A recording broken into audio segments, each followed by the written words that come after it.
গড়চুমুকে resort, সেখানে বাগানের জন্য জল দরকার, তাই দামোদর চুরি করে জল দেয়া হচ্ছে সেই রিসর্টে। খবর করতে গেলে কুকুর লেলিয়ে দেওয়ার হুমকি, বেপরোয়া হাওড়ার শ্যামপুরের ব্যবসায়ী। আপনাদের কি কাজকর্ম থাকে না, শুধু এইসব নিয়ে পড়ে থাকেন নাকি? এটাই তো কাজ আমার। হ্যাঁ, এটাই আমাদের কাজ। বাইরে যান, না গাড়ি চাপিয়ে ওকে ছেড়ে দেবো। বাইরে গিয়ে দাঁড়ান।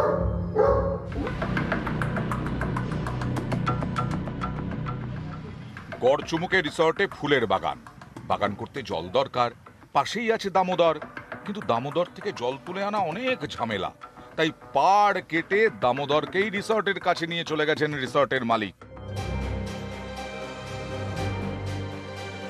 হাওড়ার শ্যামপুরের ব্যবসায়ী দুলাল দাস বদলে দিয়েছেন দামোদরের গতিপথ।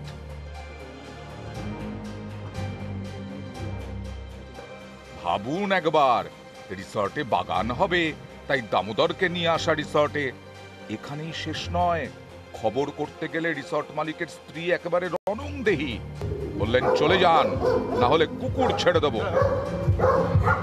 কে মাটি কেটেছে? হ্যাঁ, কে মাটি কেটেছে? বাবু ছিল এখানে? দুলালবাবু তো কাল স্বীকার করলেন তো মাটি কেটে মাটি কাটছে। দুলালবাবু স্বীকার করেছে, আমাদের অন রেকর্ড আছে। আপনাদের কি কাজকর্ম থাকে না, শুধু এইসব নিয়ে পড়ে থাকেন নাকি? এটাই তো কাজ আমার। হ্যাঁ, এটাই আমাদের কাজ। বাইরে যান, না গাড়ি চাপিয়ে ওকে ছেড়ে দেবো। বাইরে গিয়ে দাঁড়ান। আর্থ মুভার দিয়ে দামোদরের পাড়ের মাটি কাটা হচ্ছে, কিন্তু তা মানতেই নারাজ রিসর্ট মালিকের স্ত্রী। রিসর্টে কর্মীর দাবি নদীর পাড়ও নাকি তার বাবুরই। নদীর চর ওটা তো বাবুর জায়গা, ওটা নদীর চর বাবুর জায়গা হয় কি বলবো? ওই চরটা কেটে কি হবে? হ্যাঁ? জলটা ঢোকাবে পুকুরে, তাই তো? না, তাহলে জল ঢোকা, জলটা কাছে নিয়ে আসতে আর কি, জলটা শেষ পেজ দিতে হয়, সৌন্দর্য আরো কাটার জন্য বাগানে শেষ পেজ দিতে হয়। দামোদরের গতিপথ বদলে দেওয়া হচ্ছে কিসের জন্য? রিসর্টে বাগান হবে বলে। এসব করার সাহস কোথা থেকে পেলেন রিসর্ট ব্যবসায়ী দুলাল দাস? স্থানীয়দের দাবি, ব্যবসায়ীর মাথায় রয়েছে স্থানীয় তৃণমূল নেতাদের হাত, তাই তিনি এরকম বেপরোয়া। এই দুলালবাবুদের কাজ হচ্ছে দামোদরের নদীর উপরে রিসর্ট বানিয়ে যেমন খুশি দামোদরকে ব্যবহার করা এবং এখান থেকে লক্ষ লক্ষ টাকা রোজগার করা। এই রোজগারের একটি অংশ তৃণমূলের নেতাদের বাড়িতে পৌঁছে দেওয়া।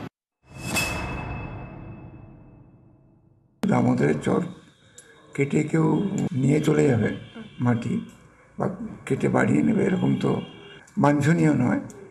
বিএলআরও সাহেবকে আমরা নিশ্চয়ই বলবো, বিডিও সাহেবকেও বলবো যে এটা দেখা দরকার। আগেও কিছু কিছু অভিযোগ এসেছিল, আমরা পদক্ষেপ নিয়েছি, এটার ক্ষেত্রেও নেওয়া হবে। খবর জানার পরই রিসর্ট মালিকের বিরুদ্ধে ব্যবস্থা নেওয়ার হুঁশিয়ারি শ্যামপুর 2 নম্বর পঞ্চায়েত সমিতির সহসভাপতি নদেবাসী জানার। এখন দেখার ওই রিসর্ট মালিকের বিরুদ্ধে কি আইনত ব্যবস্থা নেওয়া হয়। হাওড়া শ্যামপুর থেকে সন্তু মালিক, নিউজ 18 বাংলা।